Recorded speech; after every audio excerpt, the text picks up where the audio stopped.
Today's story is entitled Runner Up Again. The long holidays had come to an end, the days when you could sleep in and not worry about the schedules of school and all its activities. Carissa had done a lot of reading and swimming in the months since she and her classmates had rejoiced over the last day of school.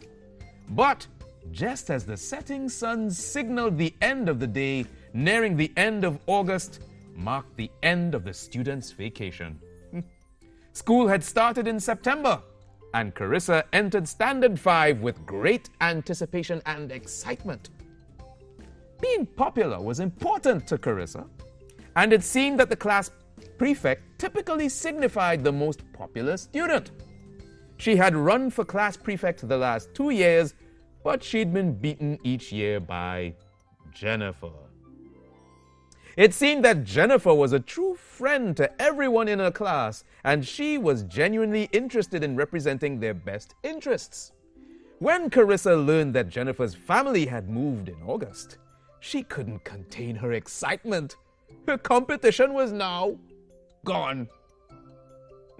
The smile on Carissa's face was brighter, and her head was held higher than it had ever been as she walked through the corridor. This would be the best year ever. Carissa said hi to everyone she saw, her old friends and the students who were new to the school. She wanted everyone to know who she was, and she wanted them to see her as being friendly and someone they'd vote for when the class elections came around. By the end of the second week of school, she'd let everyone know she was going to run for class prefect, and they would become her best friends if they voted for her. Jennifer had moved, and so finally, Carissa could be class prefect. The students weren't allowed to put up any signs asking for votes, and Carissa assumed that no one would even think of running against her. She was the obvious choice, and so she was all smiles on the day of the election. She hugged all of her good friends and even forced a smile to the students she'd always ignored before. She just wished she didn't have to wait one more day for the results to be posted. The next morning, there was a big crowd around the bulletin board in the class as the election results were being posted. Carissa saw many of her friends there, and she rushed up to them, expecting to be greeted with hugs and shouts of congratulations. But they became very quiet as Carissa approached. Trying to act as if they always met there every morning, which they didn't, Carissa casually said, "Hi everyone, what's up?"